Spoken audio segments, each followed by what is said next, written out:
ফেলতে পারবে। প্রথমে চলো তোমাদের অ্যাসাইনমেন্টের প্রশ্নটি আমরা দেখে নিই। ফিন্যান্স, ব্যাংকিং ও বিমা প্রথম পত্রের অ্যাসাইনমেন্ট, বিষয় কোড হচ্ছে 292। অ্যাসাইনমেন্টটি দেওয়া হয়েছে তৃতীয় অধ্যায় থেকে অর্থের সময় মূল্য। অর্থের সময় মূল্যের ভিত্তিতে বিনিয়োগ সিদ্ধান্ত গ্রহণ প্রক্রিয়া। নির্দেশনাটি দেখো। জনাব আরশাদ ঢাকার বনানীতে একটি অ্যাপার্টমেন্ট ক্রয় করতে চান। একটি অ্যাপার্টমেন্ট কোম্পানি তাকে 4টি প্রস্তাব দিয়েছে। যথা প্রস্তাব 1, এককালীন 80 লক্ষ টাকা পরিশোধ করতে হবে। প্রস্তাব 2, আগামী 4 বছর যথাক্রমে 35 লক্ষ টাকা, 30 লক্ষ টাকা, 20 লক্ষ টাকা এবং 20 লক্ষ টাকা পরিশোধ করতে হবে। প্রস্তাব 3, আগামী 5 বছর প্রতি বছরের শুরুতে 22 লক্ষ টাকা পরিশোধ করতে হবে। এবং প্রস্তাব 4, আগামী 5 বছর প্রতি বছর শেষে 25 লক্ষ টাকা পরিশোধ করতে হবে। জনাব আরশাদের প্রত্যাশিত আয়ের হার হচ্ছে 10%। জনাব আরশাদের বিনিয়োগ সিদ্ধান্ত গ্রহণের ক্ষেত্রে অর্থের সময় মূল্যের ধারণা ব্যাখ্যা করতে হবে, অর্থের ভবিষ্যৎ মূল্য নির্ণয় করতে হবে, মিশ্র নগদ প্রবাহের বর্তমান মূল্য নির্ণয় করতে হবে, অ্যানুইটির বর্তমান মূল্য নির্ণয় করতে হবে। ঠিক আছে, এই যেখানে দেখো তোমাদের নির্দেশকে বলা আছে অর্থের সময় মূল্যের ধারণা, প্রথম প্রস্তাবের ভবিষ্যৎ মূল্য নির্ণয়, দ্বিতীয় প্রস্তাবের বর্তমান মূল্য নির্ণয়, তৃতীয় প্রস্তাবের বর্তমান মূল্য নির্ণয়, চতুর্থ প্রস্তাবের বর্তমান মূল্য নির্ণয় এবং হচ্ছে উত্তম বিনিয়োগ সিদ্ধান্ত গ্রহণের ক্ষমতা। তাহলে চলো শিক্ষার্থীরা আমরা উত্তরপত্রে চলে যাই। তোমাদের অ্যাসাইনমেন্টের শিরোনাম হবে, এটা আবার বলে দিচ্ছি যে এটা আছে না, এটাই হচ্ছে তোমাদের অ্যাসাইনমেন্টের শিরোনাম। কভার পেজে লিখবে অর্থের সময় মূল্যের ভিত্তিতে বিনিয়োগ সিদ্ধান্ত গ্রহণ প্রক্রিয়া। দেখো ক নম্বরে আছে অর্থের সময় মূল্যের ধারণা। সাধারণভাবে আমরা পর্যালোচনা করলে দেখতে পাই বর্তমানে অর্থ পাবার সুযোগ পাবে সে ভবিষ্যতে সেই পরিমাণ অর্থ গ্রহণ করতে চাইবে না। আজকে 10 টাকা ভবিষ্যতে 10 টাকার সমান নয়, তাই বর্তমানে 10 টাকা তার কাছে অধিক গ্রহণযোগ্য বলে বিবেচিত হবে। কেননা ভবিষ্যতে প্রাপ্য 10 টাকা বর্তমানে 10 টাকার মূল্য সাধারণত অনেক কম হয়ে থাকে। সময়ের পরিবর্তনের সাথে সাথে অর্থের মূল্যের চেয়ে তারতম্য ঘটে থাকে, তাকে অর্থের সময় মূল্য বলে।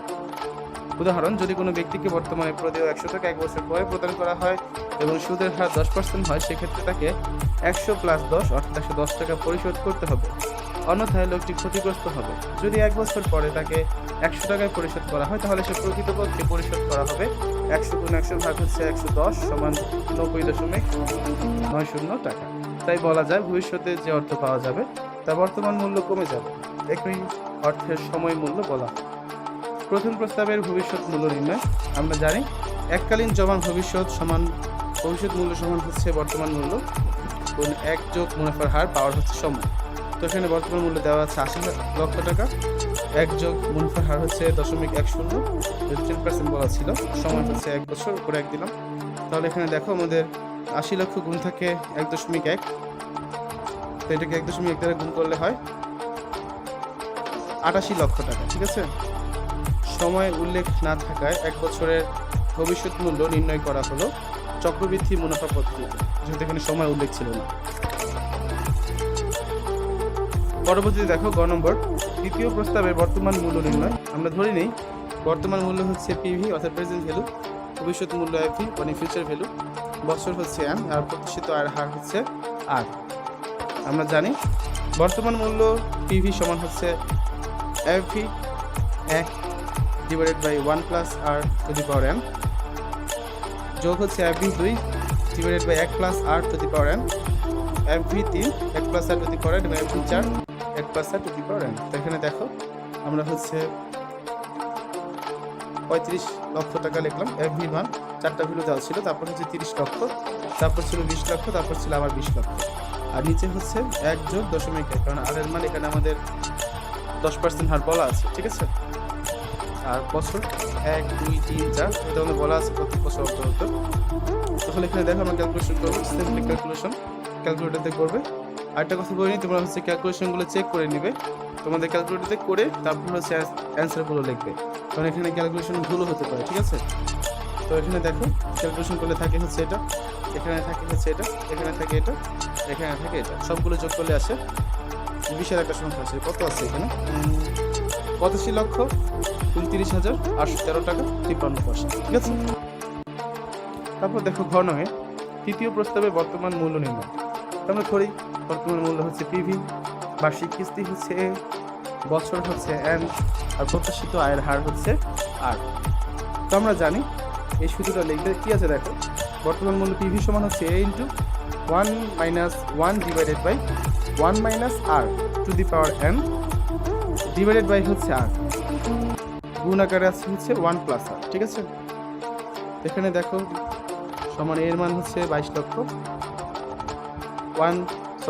বাংলা যদি বলি 1 মাইনাস 1 ডিভাইডেড বাই 1 মাইনাস দশমিক 1, এটা কিন্তু দশমিক 1। ঠিক আছে, আর এর মান এখানে দশমিক আছে, এই দেখো দশমিক আছে কিন্তু। ঠিক আছে, পাওয়ার হচ্ছে 5 বছর বলা আছে, আর এর মান হচ্ছে দশমিক 1 যোগ আর এর মান হচ্ছে দশমিক 1। তারপর দেখো এখানে হচ্ছে আমরা জাস্ট লসাগু করেছি, তারপর ক্যালকুলেশন করে দেবে, বলে অ্যান্সার চলে আসবে 12,605,780 টাকা। ঠিক আছে, তোমার ক্যালকুলেশনগুলো চেক করে নেবে, যখন করবে ক্যালকুলেটারে চেক করে নিবে, অবশ্যই ক্রিমিনাল ভুলও হতে পারে। প্রসেস ঠিক আছে, জাস্ট ক্যালকুলেশনগুলো চেক করবে। তারপর হচ্ছে চতুর্থ প্রস্তাবের বর্তমান মূল্য নির্ণয়। ধরেই নেই বর্তমান মূল্য হচ্ছে পিভি, বার্ষিক কিস্তি হচ্ছে এ, বছর এন, প্রত্যাশিত আয়ের হার হচ্ছে আর। বর্তমান মূল্য পিভি সমান হচ্ছে A into 1 by 1 minus R to the power N divided by R. মানগুলো বসিয়ে দিয়েছি, মানগুলো বসানোর পর দেখো অ্যান্সার চলে আসছে এটা।